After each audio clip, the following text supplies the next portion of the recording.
Welcome in, Chargers fans. It is the day after, day after the finish of the draft.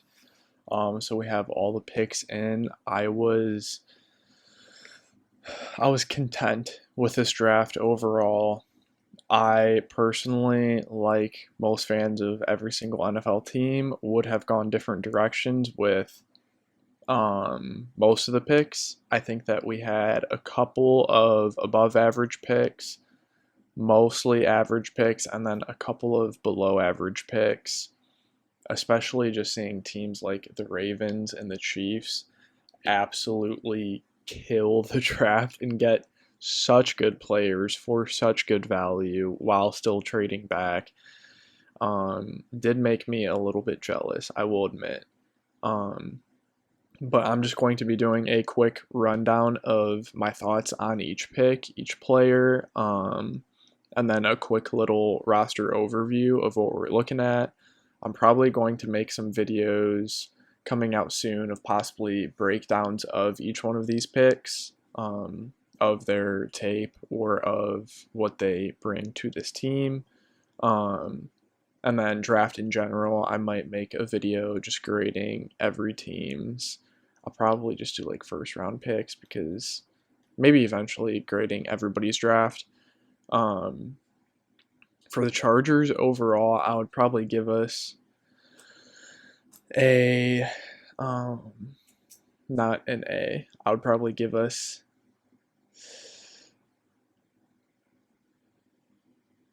a B, possibly a B minus, honestly.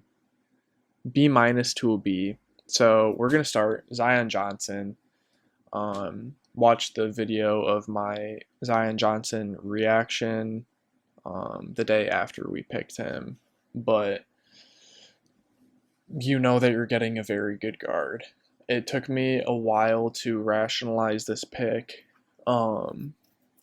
just because I thought that we had bigger needs and there were still very good players left on the board, like Trent McDuffie, George Karlaftis, and many, many others who I also would have been happy with taking at pick 17. Um, I think that we could have tried to trade back a couple picks and still gotten Zion Johnson. Every single team was trading, so I don't know if I believe that the phone wasn't really ringing for Tom Telesco because like teams right after us traded back, teams right before us traded back, like without a doubt, there was definitely phone calls. I don't remember which team it was, but they specifically, I think it was the Jets, said that they called every single team from pick 15 and on until they could get back into the first round to take Jermaine Johnson eventually at pick 24, I think. So, Tom Telesco, I know that phone was ringing. He said it was pretty dead, which, whatever that means. But I'm not going to get mad. I like Zion Johnson. It's a good pick. He's going to slide in at right guard, be a very good guard from day one. And the rationalization of this being a good pick rather than just like anybody could have taken this guy is that we now have hope for throwing the ball down the field.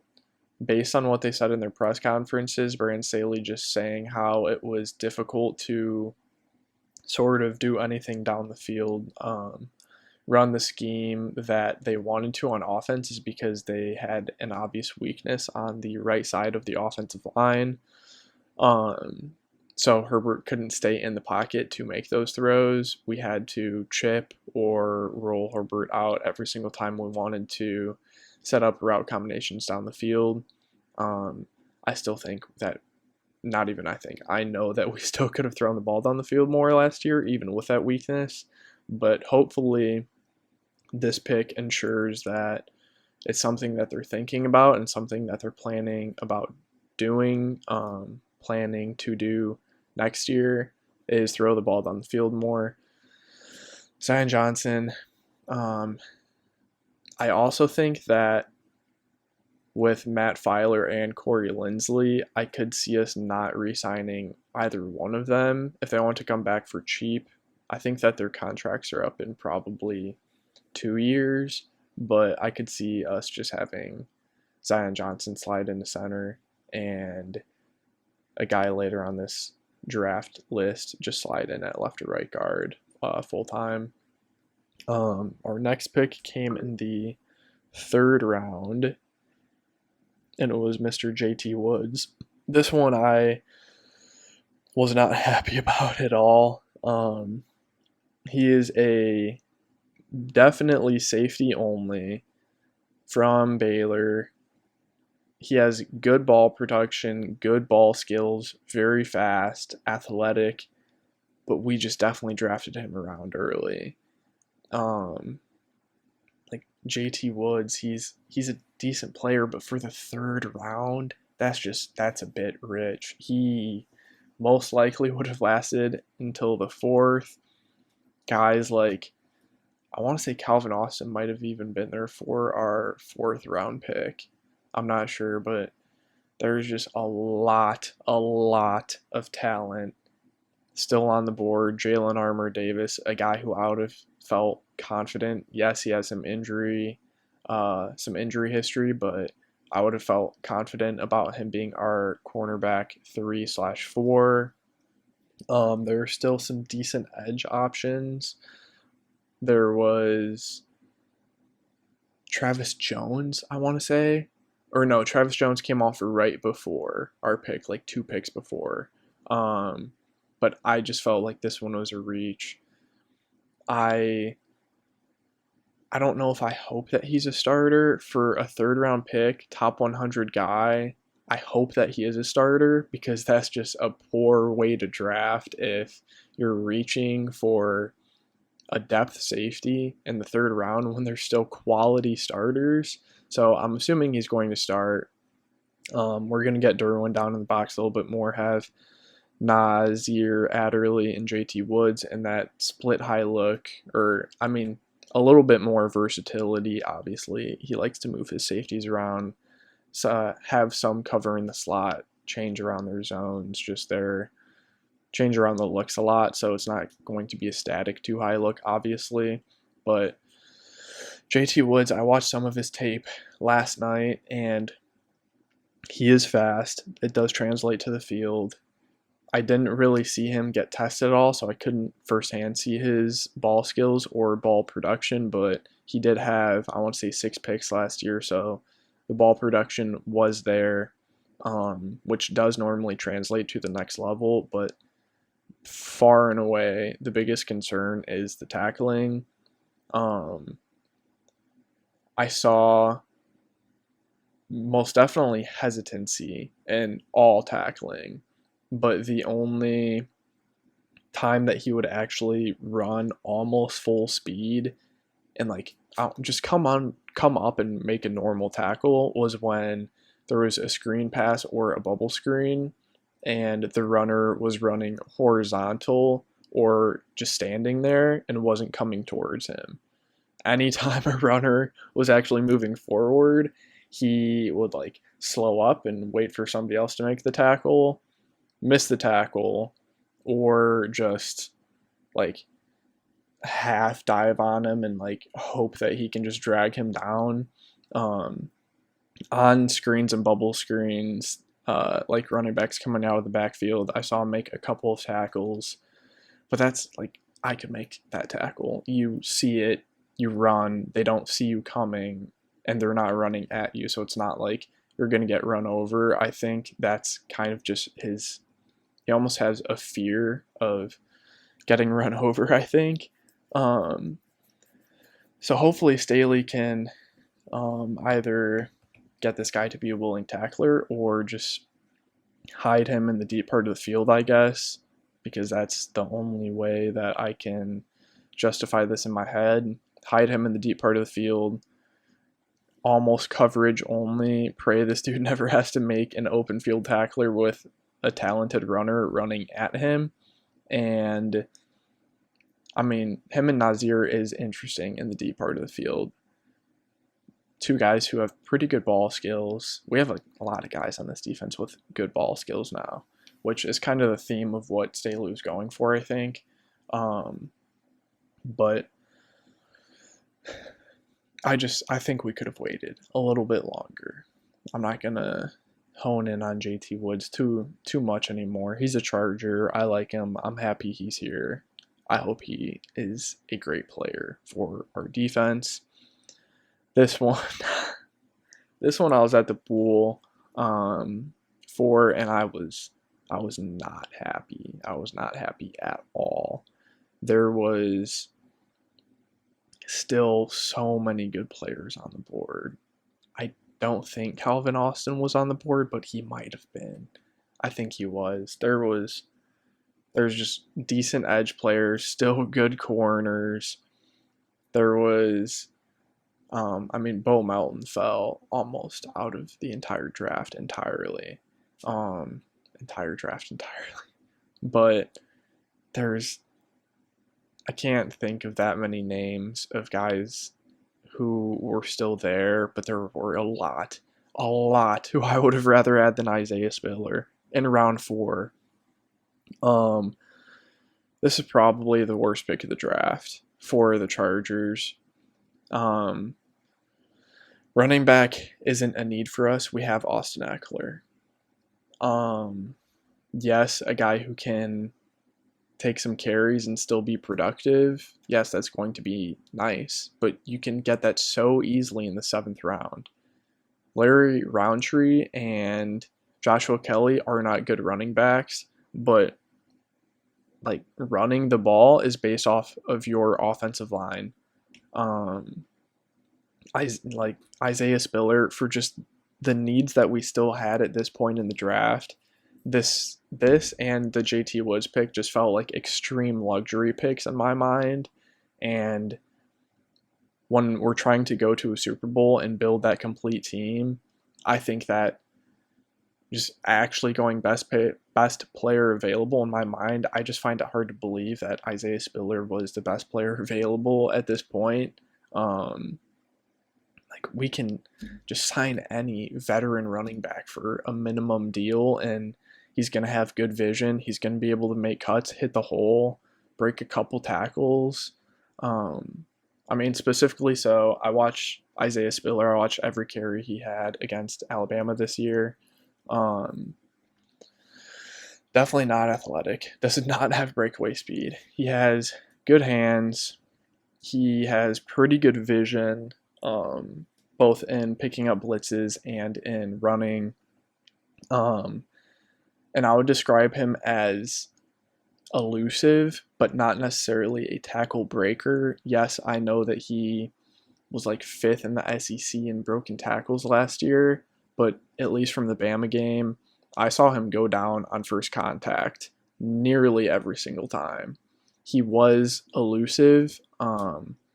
Before guys could make contact, he did make good cuts, but I just didn't see true power from him, really. He did have the tendency to fall forward, which is what you want to see from a bigger back, which is assuming why we drafted him.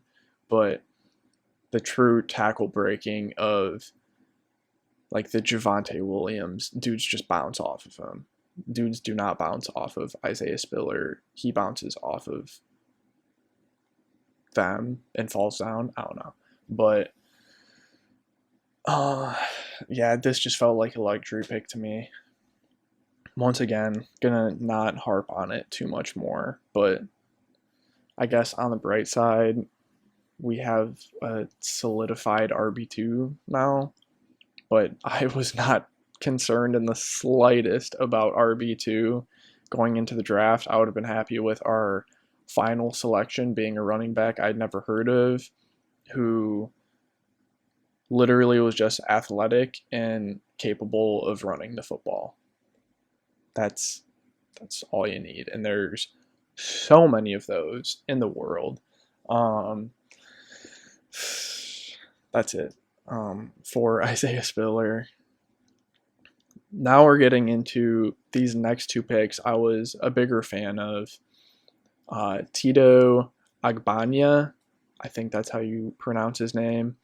He had an okay Senior Bowl. I haven't watched any of his tape yet. I probably will today. But a body for the interior. I'm trying to remember so I think PFF and most people agreed that his body type is a good two gapping DT against the run, but I want to say that his PFF grades last year, it was either, I'll pull it up when I go to the other tabs, because I can't remember if he was really good against the run or against the pass last year, but he had a decent Senior Bowl. He has good measurables, and he's a UCLA guy, so SoCal. So Chargers had a lot of meetings with him, got to talk to him a lot, got to know him a lot. I was a fan of this pick. I think I like our defensive line overhaul, but a young guy who literally can just join the rotation and be a capable D-line player, because that was a pretty big hole last year. I really thought it was just more of Staley's scheme rather than the guys that we had, which next year we're going to be able to prove if it's just Brand Staley's scheme. Like, no matter how good the D tackles are, you just can't stop the run, which I know the Rams, they were able to stop the run, but Staley's scheme even looked a little bit more different last year, because there were many plays where we would literally just have guys playing, it looked like 4-eye tech, and just nobody in the middle, no 0 or 1 tech, nobody lined up over the center or in the A gaps, and or even like almost the B gaps for that matter. It was just absurd, and they would run it up the middle. I'm thinking of the Javonte Williams 20-yard touchdown in the red zone when we just had nobody in the middle of the field. I don't know what that was about, but getting more capable bodies in the middle of the field to set the tone, to stop the run, to provide some interior pass rush, just rotational guys. I like this pick. In the 5th round, I believe, was Tito.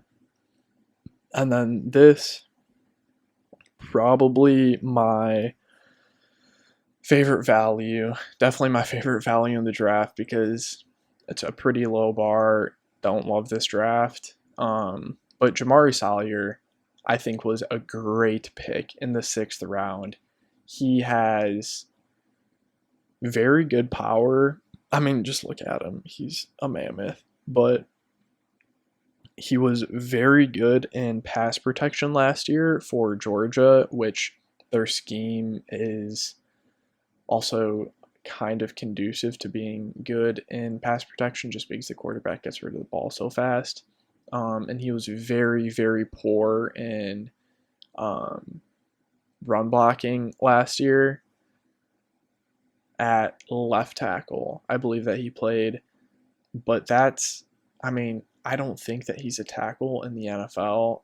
Extreme emergency scenario, yes, he's played it before, so he could step in and do his best, but I would feel confident slating this guy in as a starting guard. Power, definitely ability to get out and move and mirror a little bit. He showed he was capable of doing that on the outside, so especially with his body type, you kick him on the inside, I feel very confident that he could be a day one starting guard, which makes the offensive line a little bit more interesting, because I still think and hope a little bit. So Slater at left tackle, I want Filer at left guard still, Lindsley at center, Zion Johnson at right guard, and then I still want to sign a guy like Riley Reif for right tackle, or more of a veteran guy. Or if Trey Pipkins is just vastly improved, I would be okay with him at right tackle.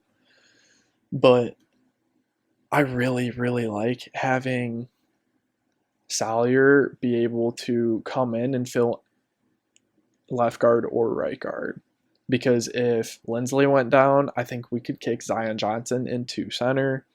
If either one of the guards went down, I really like having Salyer being able to step up into either one of those guard spots.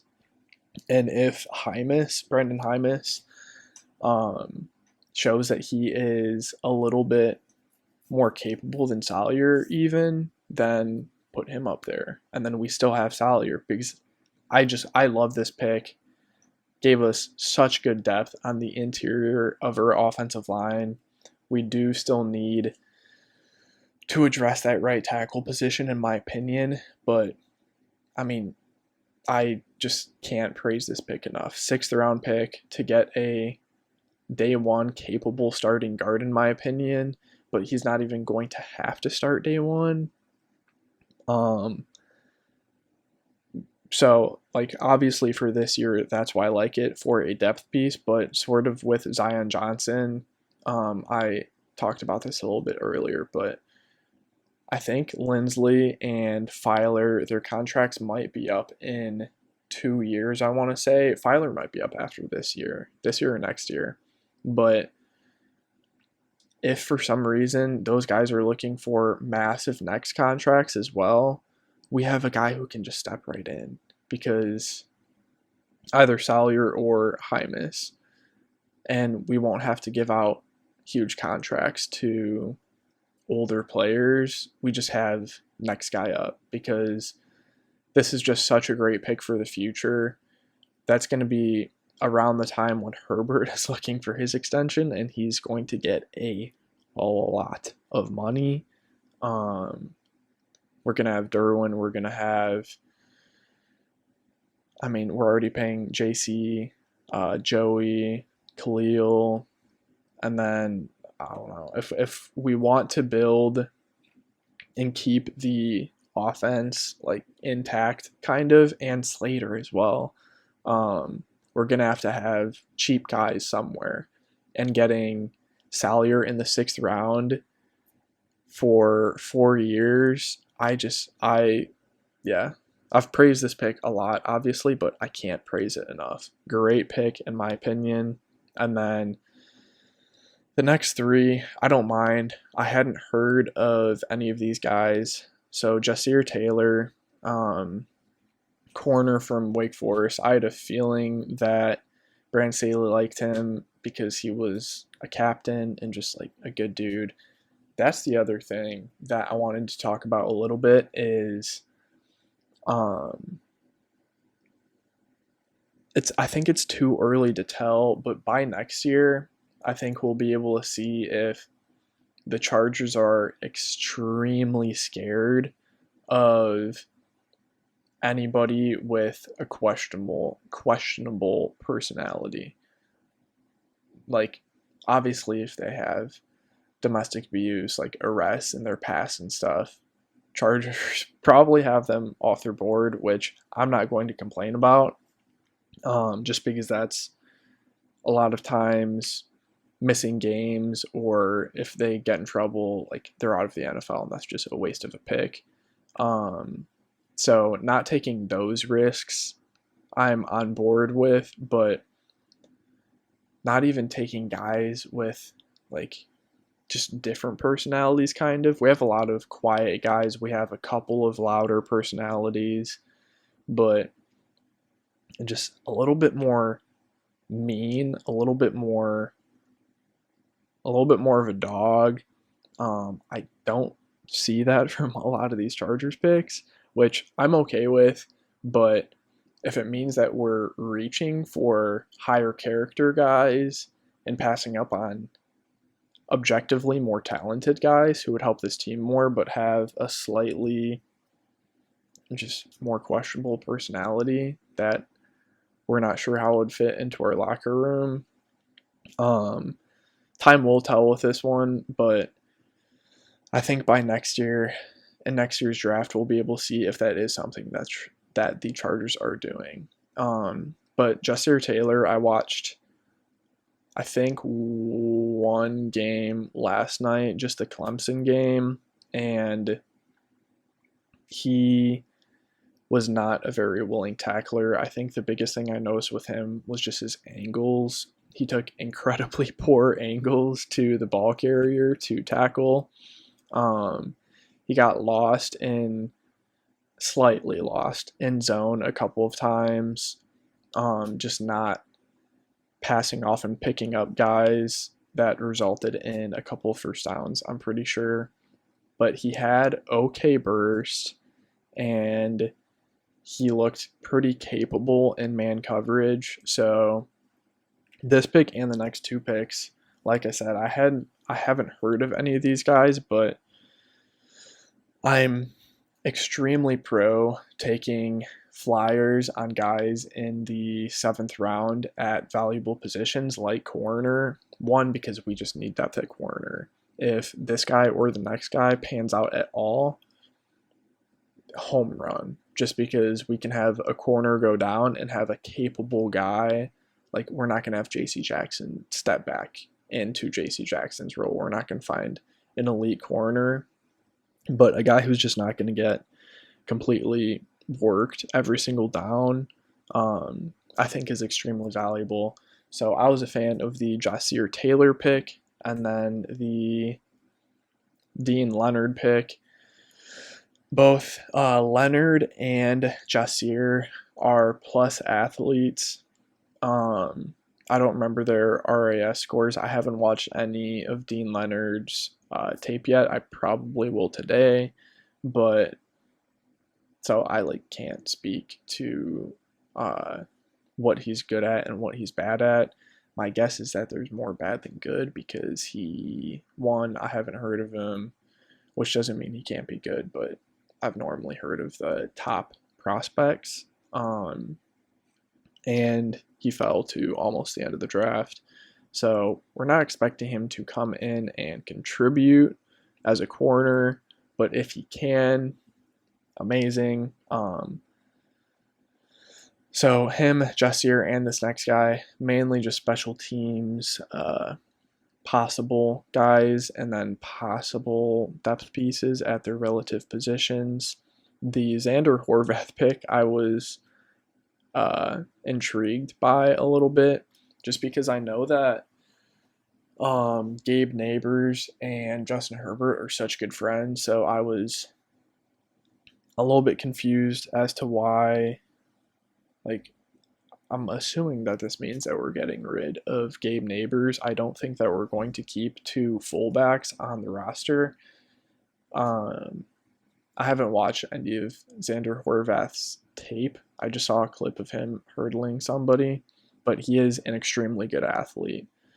I do think that he can have a role in this offense, not every down, obviously, but as a lead blocker in short yardage situations. It looks like, I want to say he had pretty good hands, and then obviously as a core special teamer.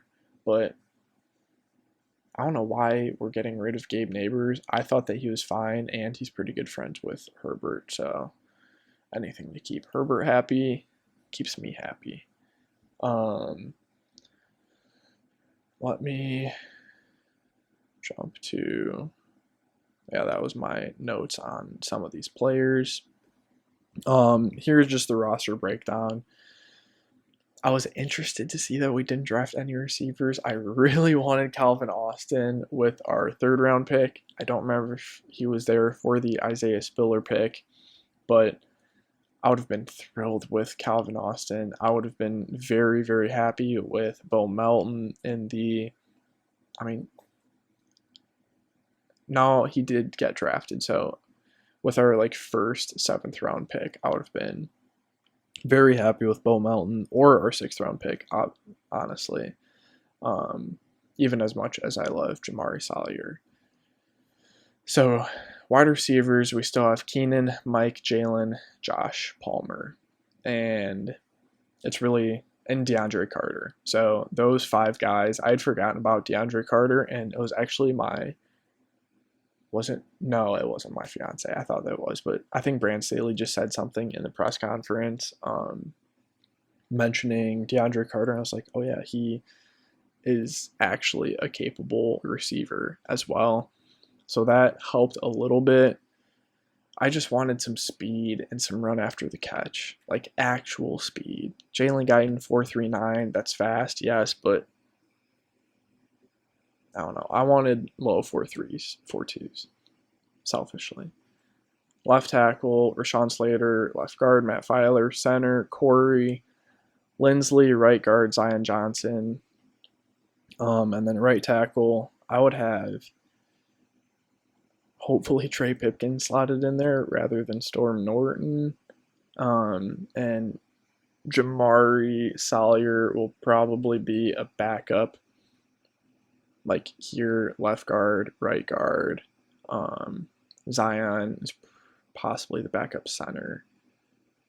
Will Clapp, I haven't looked at it all. It looked like he was just an extreme depth piece. He has not played much for the Saints at all.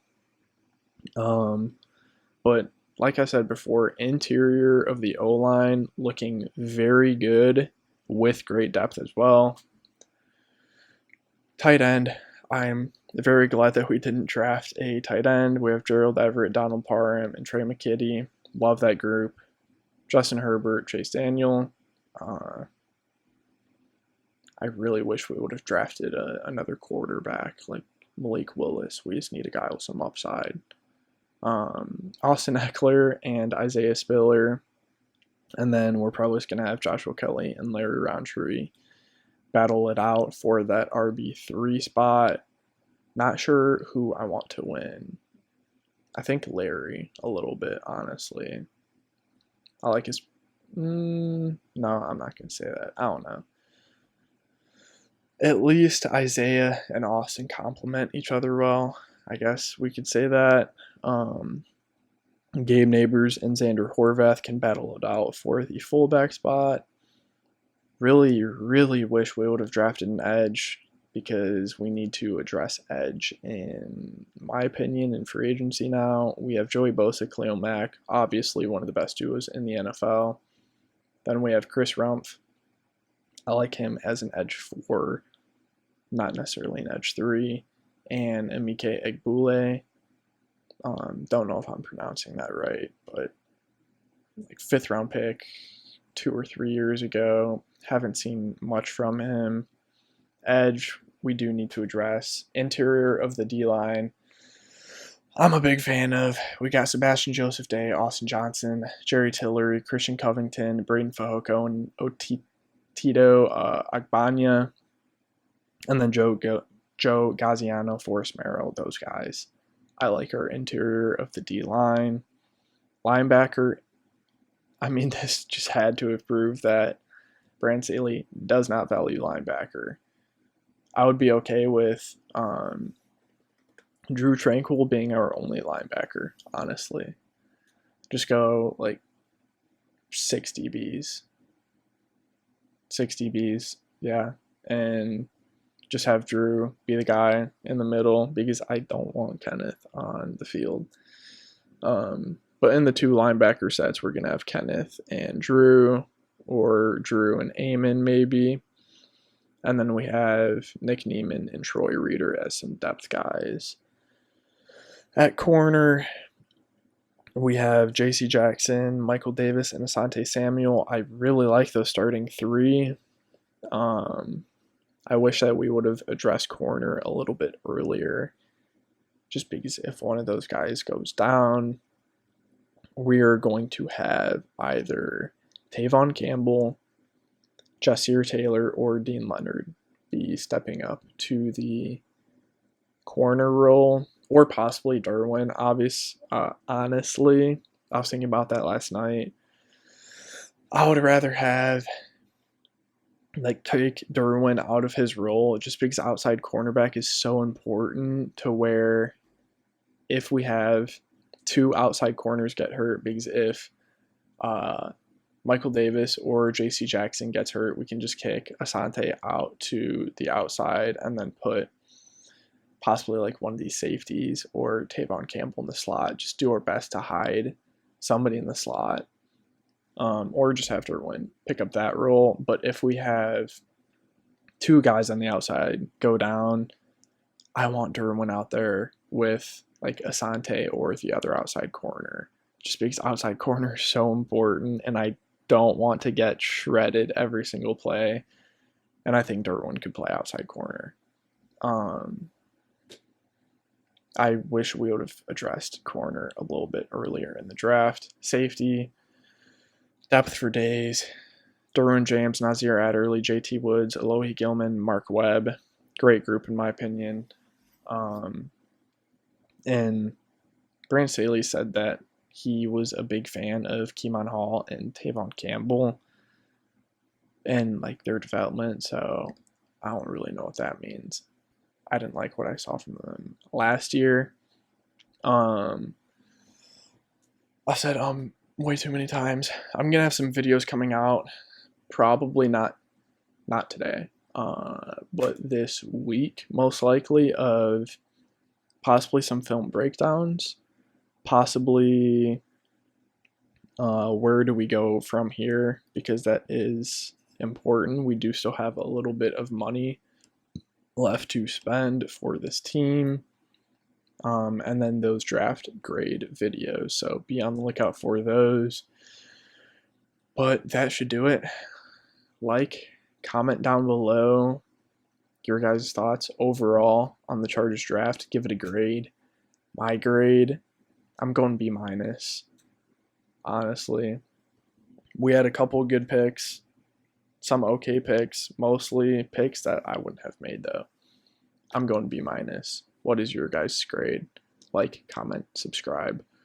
I will see you guys in the next video.